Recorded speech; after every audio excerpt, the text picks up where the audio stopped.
Dave makes $800 a month from an apartment he doesn't own. He has nothing on his name. No bank approved him for a loan. His savings account isn't something to brag about, and his landlord knows about it, actually helped him set it up. Here is how that happened. After the logo thing, Dave got a little obsessed with the idea of money appearing while he wasn't actively working for it. Not in a lazy way, more like a puzzle he couldn't stop thinking about. He kept asking himself, where else does this work? Where else can I get in the middle of something and keep the margin? One night, he was on Airbnb looking for a place to stay for an upcoming trip, scrolling through listings, and something stopped him cold. This apartment, nothing special, clean, decent photos, IKEA furniture, a coffee maker on the counter, $95 a night. He clicked on the host profile out of curiosity. 47 reviews, mostly 5 stars, Superhost badge. Dave did the math in his head. If this person books even 18 nights a month, that's over $1,700 from one apartment. He opened a new tab and typed 2 words, rental arbitrage. Did not sleep until 2 a.m.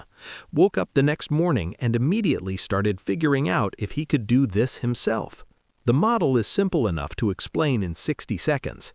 You rent an apartment, standard lease, say $650 a month, you furnish it, you list it on Airbnb, you charge $80 a night on weekdays, $110 on weekends.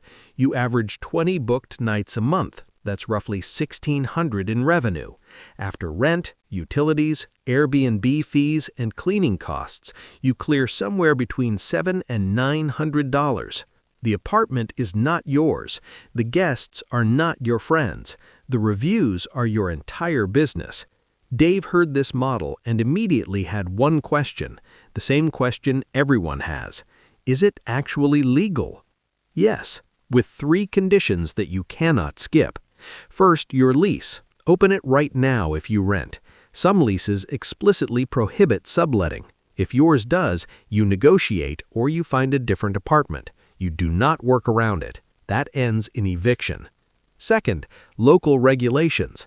Some cities require a permit for short-term rentals. Some restrict it to your primary residence. Some cap the number of nights per year. Spend 30 minutes Googling your city's rules before doing anything else. Dave's city required a registration that cost him $75 and 1 afternoon. That's it, but he checked first.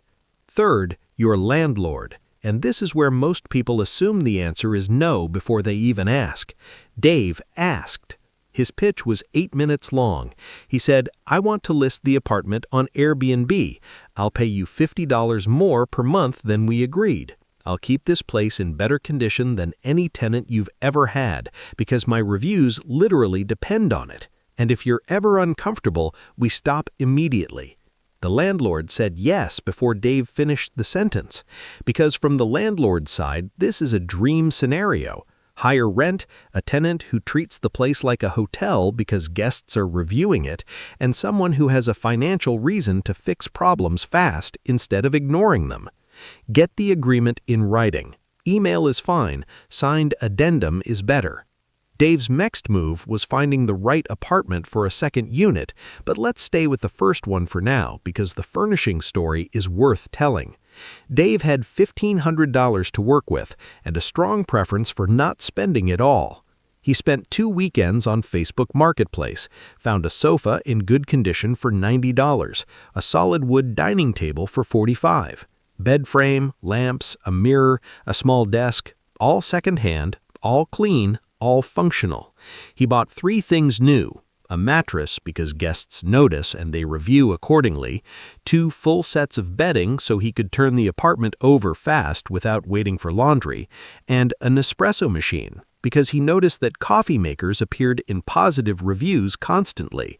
People mentioned the coffee. Total spend, $1,600 including everything. He retook his listing photos 3 times before he was happy with them. Shot during the day, every blind open, every lamp on. Bed made properly for what was genuinely the first time in his adult life. Cleared every surface completely. The listing went live on a Thursday. First booking came in on Sunday. A couple visiting for the weekend, $160 for 2 nights. Dave made that money while watching a movie on his actual couch in his actual apartment. He texted his friend, same one who needed the logo, said, "I think I found another thing." Month 1 was not the success montage. 8 booked nights, $480 in revenue. After all expenses, he barely broke even. He was one bad review away from losing momentum, and he knew it. He did not quit. He adjusted, changed his pricing, dropped weekday rates slightly to fill gaps, raised weekend rates because he was selling out too fast and leaving money behind, added a discount for stays over 4 nights to attract longer bookings with lower turnover costs, started responding to every inquiry within 20 minutes because he read that response time directly affects your search ranking on Airbnb. He also learned something nobody tells you up front. An empty night is $0. A booked night at $60 is $60. You are not protecting a rate, you are filling a calendar. Those are different goals, and they require different decisions. Month 2, 14 nights, $380 profit. Month 3, 19 nights, $620. Month 4 onward, consistently averaging $800 a month. 6 months in, he had recovered his setup costs and was running $400 ahead, with a machine that kept producing without him having to restart it every month. Now the parts of the story Dave does not put in his highlight reel. A guest left red wine on the sofa, the white sofa, Dave's first and last white sofa. Another guest checked in at 1:47 a.m. and sent 6 text messages asking for the Wi-Fi password, which was printed on the fridge, in large font, in a frame. Dave now also puts it in the Airbnb listing, the automated welcome message, and the welcome book on the coffee table. Removes the excuse entirely. One guest smoked inside. Non-smoking listing clearly stated. The smell took 4 days and 2 professional cleans to get out. Cost Dave 3 canceled bookings and a genuinely unpleasant week. Now he has a smoke alarm that sends alerts to his phone and a security deposit enabled on every booking. A neighbor complained about noise at midnight. Dave's house rules now include quiet hours after 10. Airbnb lets you enforce this and supports hosts who do. None of these problems ended the business. All of them were fixable, but Dave will tell you that the mindset shift that saved him was this: stop thinking of this as passive income and start thinking of it as running a small hotel remotely. The moment he made that switch, the problems stopped feeling like failures and started feeling like normal operational issues with known solutions. The one tool that changed Dave's numbers more than anything else: Price Labs, $20 a month. It automatically adjusts his nightly rate based on local demand, events in the area, what competitors are charging, and how far out the dates are. Within 2 weeks of using it, his revenue went up 18% without a single extra booking. If you don't want to pay for a tool, do this manually every Sunday. Look at your upcoming calendar. If you're filling up fast, raise rates. If you have empty nights in the next 2 weeks, drop the rate. An occupied unit at a lower rate beats an empty unit at a perfect rate every single time.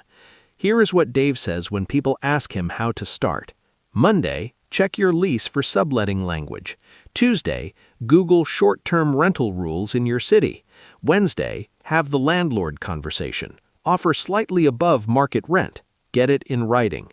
Thursday, search Airbnb in your area and study comparable listings. Look at their prices, their photos, their review counts. That is your market and your competition. Friday, open Facebook Marketplace and start sourcing furniture. 3 to 4 weeks later, you can have a listing live. Dave did not have a roadmap. He had an Airbnb listing he stumbled across at 11 at night and a question he couldn't stop turning over in his head. He just started moving. The plan came after. What city are you in? Drop it in the comments. Let's see if the numbers work where you are.